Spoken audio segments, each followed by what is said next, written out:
Of Locked On Bulls. On today's episode, we're going to talk about Donovan Mithcell going to the Cleveland Cavaliers. We're going to get to all that plus some more right after this. You are Locked On Bulls, your daily podcast on the Chicago Bulls, part of the Locked On Podcast Network, your team every day.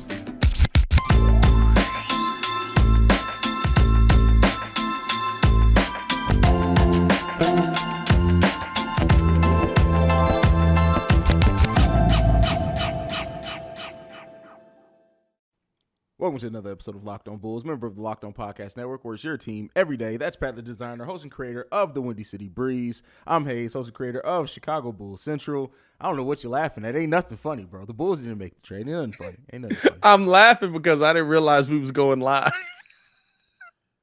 Yeah. Oh, what? We talked about this. We here now. Let's go. That is hilarious. Anyway, we are live. So there you go. We're doing it live. Doing it live. Donovan Mithcell was traded to the Cleveland Cavaliers I wouldn't say, no, it's a pretty big deal. It's not as big as the Rudy Gobert deal, but they are in this trade. They're getting Ochai Agbaji, Lauri Markkanen, Colin Sexton, and a bevy of picks. Yeah. A bevy of picks. And in this summer alone, they have gotten 8 unprotected picks.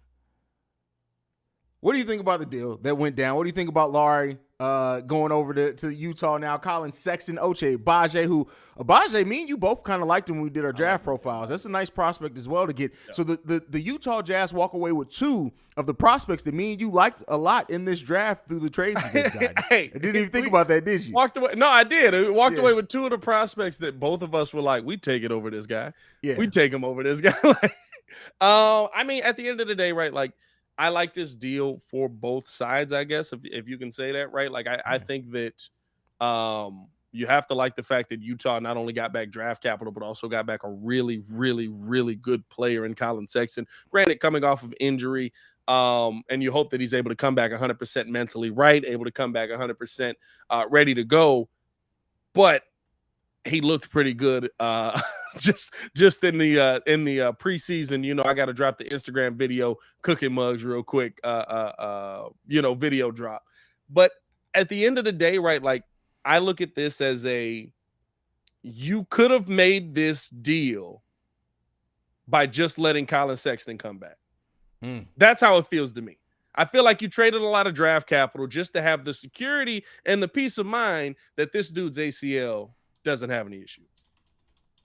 Because when I look at the 2 players side by side, I don't see much of a difference. And you kind of already did this experiment of similar players with similar play styles playing together and how Darius Garland's game really didn't take off until you remove Colin Sexton away from it. But at the end of the day, right, like, either Colin Sexton was going to come back or you trade for a dude like Donovan Mithcell. I don't think that it's a lose situation for the Cavs, but I also am not like the Cavs are going for championship number 2 this season.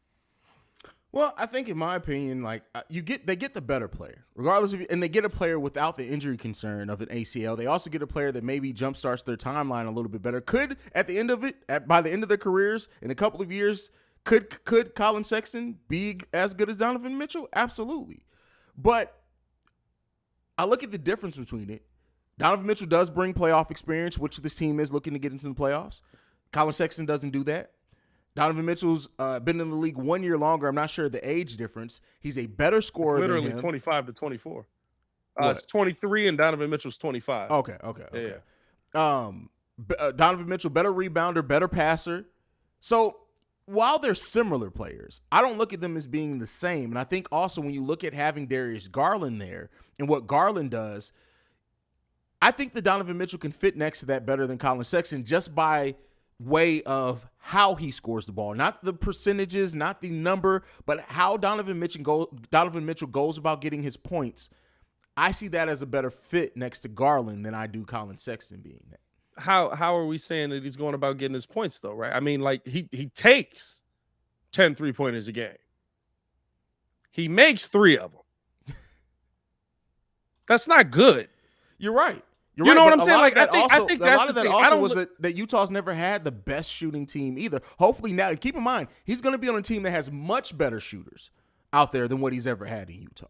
I mean, I think the system is the thing that plays the biggest part in it for me, right? Like at the end of the day, you've got to figure out how to put a system that gets them to work in place, and that to me goes on JB Bickerstaff. But at the end of the day, right, I don't look at this and say, oh my God, like this doesn't change where the Cavs are in the standings for me. This doesn't change how many games the Cavs win for me, because I already thought the Cavs were going to be one of the better teams in the Eastern Conference anyway.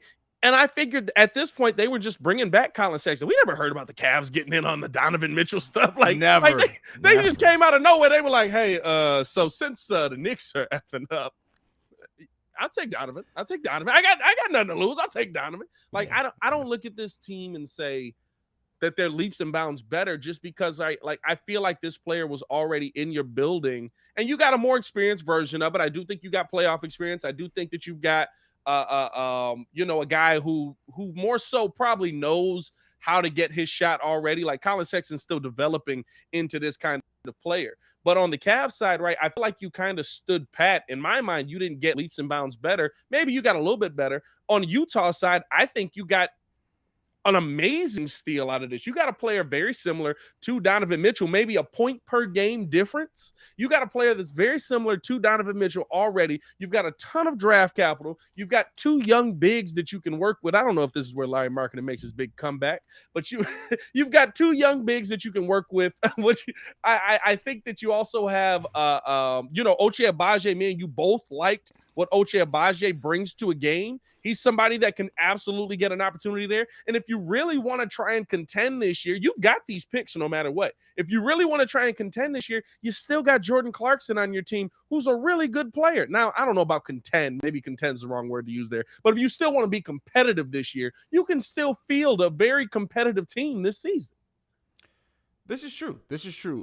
Yeah, I mean, the Utah Jazz have almost they pulled off every trade that they made this season. They made sure that they got not only the better end of the deal, but they got a great package back for both people. You look at the Rudy Gobert deal. They got all those picks plus Walker Kessler, who is a player that could very well be a starter center in this league for a long time. Not nearly the defender that Rudy Gobert is, right, but he's still a starting level caliber center that you look at that you're going to be able to develop. Now you're bringing two young guards in, and Colin Sexton, Ochai Agbaji, to add to that. On top of that, you add another big in Lauri Markkanen, who could pair and have a not a worldly front court or anything, but that's a solid backcourt of players that both can do some things in the pick and roll. Yeah.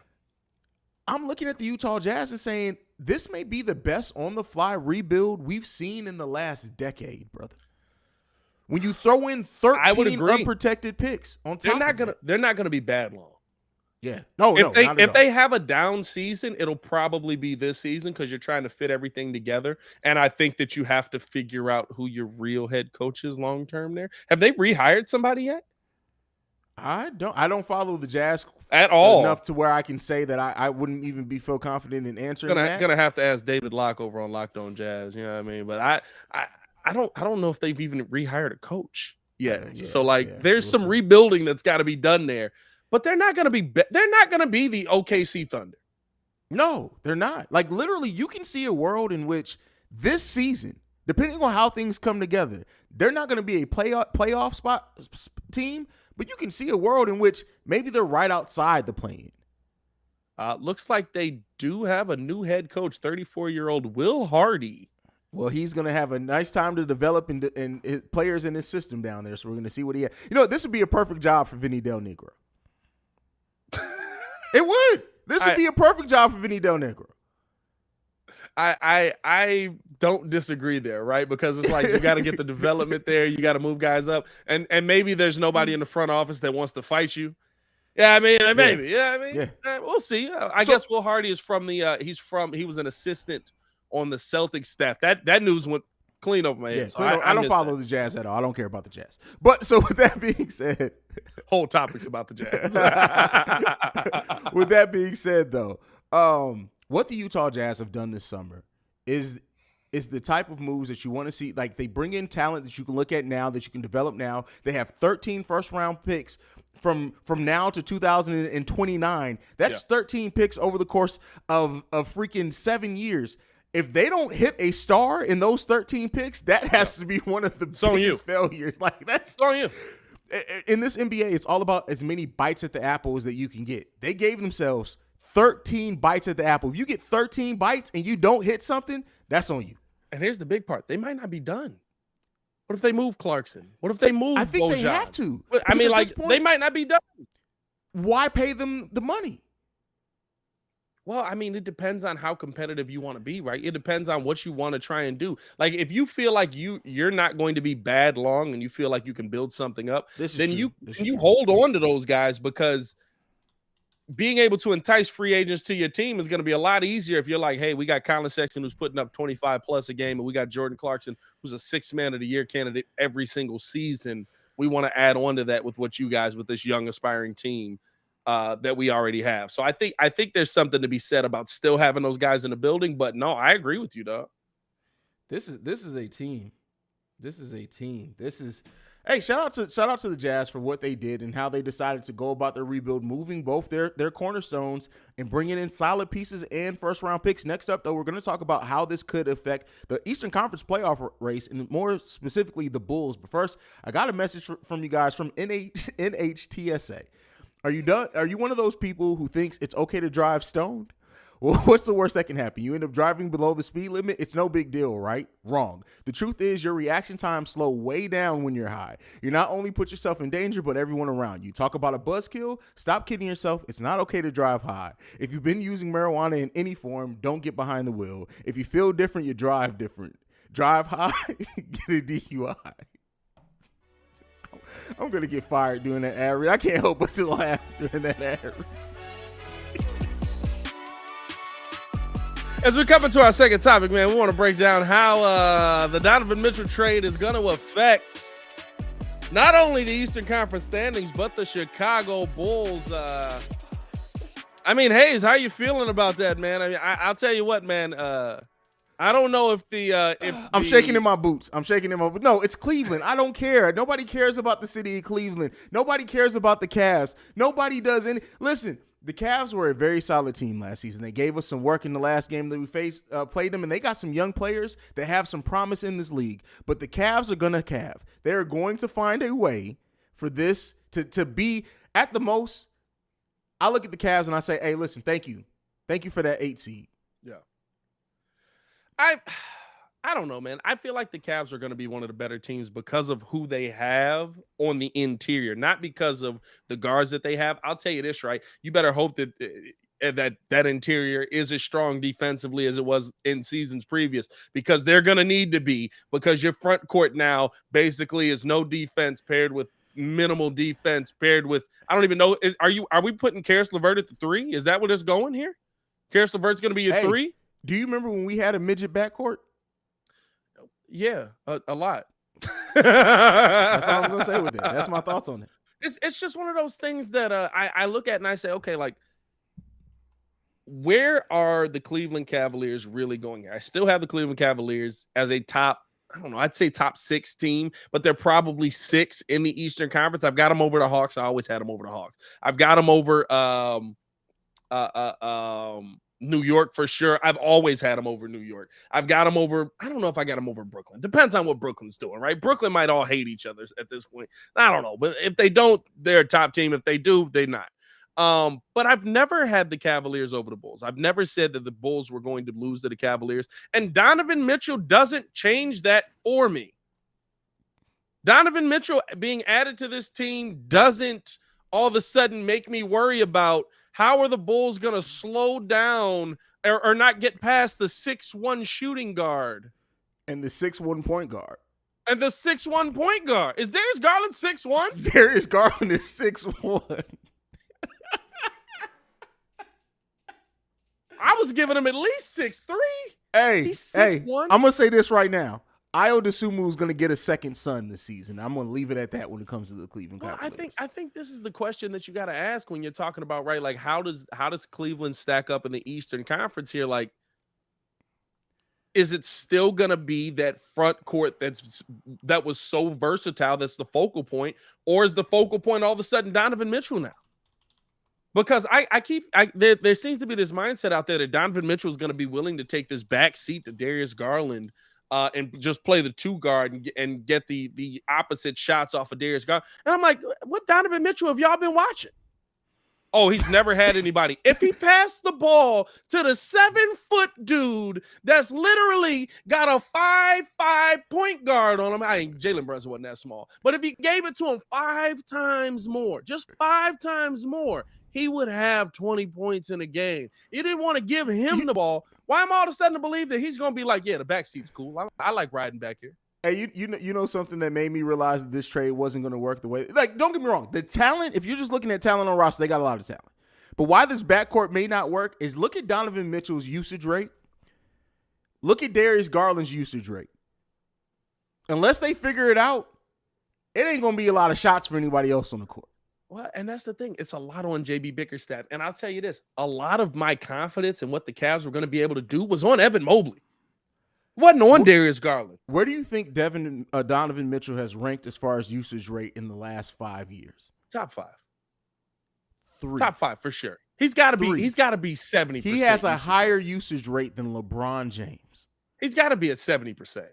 Bro, that's ridiculous. And for those of y'all that don't understand like how important that is, not that it's dumb, like I had to learn it myself. The only player that has been at above 54%, I believe, to win, like to actually win championships and things like that, is Michael Jeffrey Jordan. Thank you. Just one, the actual GOAT. Like one player all time. James Harden was getting used at like 57%. And you know what's amazing to me is that Vooch is a center, and people kill him for his 3-point shooting. Donovan Mitchell is a guard that takes 10 3-pointers a game and hits them at a 35% clip.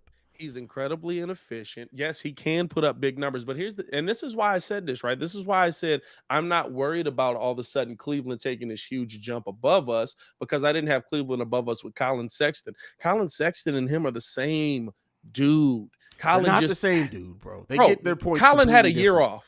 Colin had a year off. But the difference is, though, is that Colin actually, and this is what I'll say, I think Donovan Mitchell is the better player right now. At least he can produce more. But Colin Sexton, actually, the reason why him and Darius Garland didn't work is kind of surprising to me, because Colin actually scores his points majorly without needing the ball in his hands to score the points. Donovan Mitchell is not good coming off screens. But Darius he's not good moving without the ball. He's not good moving. That was the problem. Yeah, I mean, so it's going to be a very interesting. Maybe Darius Garland can do more off-ball things, and they're going to let Donovan Mitchell kind of run the offense. I don't know, but there's only one ball. I don't know. That's to be said. There's only one ball to go around. But like you're taking, Donovan Mitchell did not use a great pick and roll center very well. Evan Mobley is much more than a pick and roll center. Do you think that you trust Donovan to be able to be the player to play next to him? I'm not worried about the Cavs. I'm not worried about the city of Cleveland. Guess what? I'm glad it gives the city of Cleveland something to cheer about, because that's a damn armpit of a city. But it ain't. It's not putting no fear in my heart for the Chicago Bulls. No, I feel the same way. It's to me, right, the same issue that we had with Cleveland is the same issue we'll have this year with Cleveland. And I understand Donovan Mitchell went off and had that big 3-point shooting game last season. I bet you that's probably his best 3-point shooting game of the season. Listen, also, let's be clear here. When your whole backcourt is shorter than Kobe White's wingspan, we're not afraid of you. We're not afraid of you. Yeah, I'm not. And here's the thing. I think they're still going to be good. They're more of a first-round exit to me now than they were before this trade. Well, okay. That is interesting. We got news? No. I'm saying that's interesting. Oh, my statement? No, they're more of a first-round exit now than they were before this trade. Remember, this is the dude that was struggling because he was trying to take on the entire Dallas team versus a Luka-less Dallas team. This is that dude. This is the dude that could play. The Cavs are going to be a fun regular season team to watch. And then when you realize that in a defensive stance, they literally aren't going to come up past Zach LaVine's midsection, I'm not worried about it. I'm not worried about the Cleveland Cavaliers midget backcourt. Isaac Okoro's guarding everybody. And I think that's your thing, right? Okoro's got to be your 3. He has to be at this point. And he's what, 6'5"? Has to be at this point. And they better he's 6'6". And they better hope that Isaac Okuro's defense is everything it's been advertised to be and takes the leap, because he's gonna have his work cut out for him. He's gonna be working. That man is going. He's going to earn that contract. He's got a 6'8" wingspan though. Oh, 6'8" wing. Okay. 6'8" wingspan, free wingspan. I wouldn't have been mad with Isaac Okoro. I like his game. But no, I mean, like, dog, like, he's guarding everyone. If the Bulls play him, he has to guard. Like, if the Bulls come out with a lineup of Lonzo, Zach, and DeMar, he's got to guard everyone. He's got to play defense like Lonzo. They still do have Jared Allen to help protect some things around the rim. They still do have Mobley. Yeah. So, but listen, it's going. But the guys that we have really good at, actually, all three of them, they'll just shoot over them. All right, we're going to go ahead. We're going to get ready to move into the last topic. Hey, basically, to end the second segment, we ain't worried about the Cleveland Cavaliers. Let's go ahead and move. Free smoke. So, Pat, we got a minuscule update in regards to Lonzo Ball. Casey Johnson came out and said that he's heard way more positive than negative, and it seems like the skepticism in the Bulls organization around Lonzo Ball is moving towards optimism. And we've talked about this. The next update will be something different. But the more interesting conversation to be had here, though, is that if Lonzo is not ready to go, which we don't have any assurances that he is going to be ready to go by the start of the season, who should get the start? I think there's an argument to be made for Alex Caruso. There's an argument to be made for Ayo Dosunmu. Even honestly, if Lonzo's out, there's an argument to be made for Goran Dragic, even though I don't think that's a good one. Who do you think should get that start, though, in the case that Lonzo Ball is not ready to go, and why? I would like for it to be probably Ayo Dosunmu in that situation, because I would like the veteran presence of Caruso on the bench. Mm-hmm. I think you need more of that on the stabilizing end of that. But it also depends on what we see out of Kobe White, right? Like, I wouldn't be surprised if we saw a switch in that situation if Kobe White's not scoring the ball well, where they put Alex Caruso in the starting lineup and they got Ayo Dosunmu coming off of the bench as the starting point guard, because you want to see his offense be more involved in the game. I think that it kind of depends on the guys around him. But to start the season off, I would like to see Ayo Dosunmu in there, because I think you're better suited if you have Ayo Dosunmu guarding point guards than you are if you have Alex Caruso guarding point guards, because Alex Caruso can guard so far down the start your lineup, right? Like, he could guard a 2, he can guard a 3, he can guard a 4 if you really need him to, right? Like, and I think that's better suited off of the bench. I don't want him doing it all game, but Giannis wasn't moving. That's all I'm saying. Giannis was backing in, he didn't move. The way that I look at it is I think Ayo Dosunmu is the better option as the starting point guard if Lonzo is not ready, only because I think you need Alex Caruso. His veteran leadership is stabilizing off the bench. And while Ayo's then out there with scores like DeMar, scores like Zach, scores like Nikola Vucevic, see what even Patrick Williams turns into, and you don't necessarily need his scoring, which then you allow Ayo Dosunmu to focus on things like becoming a better playmaker, running the offense, being defending well. Now, we both think that Ayo's offensive game that he flashed in Illinois is gonna take more shape in this upcoming season. But I do think that Ayo, it's going to be easier for Ayo to get his spots if he's out there with veterans, and Alex Caruso to be out there leading the second unit. So I think that Ayo Dosunmu gets the start there and should be the starter because of those reasons. And the other thing is, right, you want to have a good balance of offense and defense. You want to have a balance of a guy like Alex Caruso, who, while we don't think he's going to get a ton of minutes, Goran Dragic is going to get some minutes out here. You need a balance of somebody that can help him out, because, right, like we're talking about a situation where there's no Lonzo Ball. So now Ayo, one of your better defenders, is in your starting lineup. Alex Caruso then has to help, because I think you're going to see some Goran Dragic, and let's be real, Goran Dragic is getting blown past out here. He's getting cooked on the defensive end. What if we see Goran Dragic lock some fools down defensively in a couple of possessions? All right, listen, you haven't even seen that. You know what? This is what the Slovenia game. It's a game. It's a game. Every time Goran locks somebody up, take a shot. You're going to be a very sober person. Over very sober. Very sober. Shout out to the never mind. Never mind. We'll move past that. Drive high. Hey, man. We believe in it. Yeah. Here's the I think here's the question that you have to ask, right? If Ayo Dosunmu moves into that starting point guard role like we both think he will, who takes over that bench point guard role? Do you then put Alex Caruso in the bench point guard role? Or do you want Alex Caruso to have that versatility where he comes in at the 2, three? You don't want to see that? If Zoe isn't, or if Zoe isn't healthy. If Zoe isn't healthy. I think Caruso's your one off the bench, because then at that point it actually moves Kobe to his more natural position coming off the 2, and we'll see what he can give. Javonte then at the 3. I think it's more natural. And that's what I'm saying, right? Like you're going with a very small lineup off of your bench in that situation. It's still bigger than what we did when we were running the 6'4" guy power forward all season. This is facts. So. But yeah, I mean, this is fact. Yeah, I mean, but I mean, like you're literally talking about bringing off of the bench. Like I think that's a situation where the Rook might get a little bit of look. We haven't talked much about Dalen Terry in this situation because we don't know what he's going to get, just for size. Yeah, like when you talk about like Caruso's what 6'3"? Is Caruso bigger than 6'3", 6'4", something like that? You're talking about Caruso, Kobe White, who I have no belief that he's 6'5". I think he was 6'5" with the hair. Zach LaVine should not be that much taller than Kobe White. AC listed as 6'4". So you got 6'4", you got 6'5"-ish. I ain't buying it. He got lifts in the shoes. Guess what? He's still bigger than the Cleveland Cavaliers backcourt.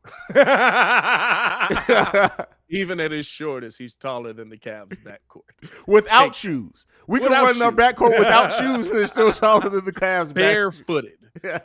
He's towering over them, but maybe they have the same wingspan.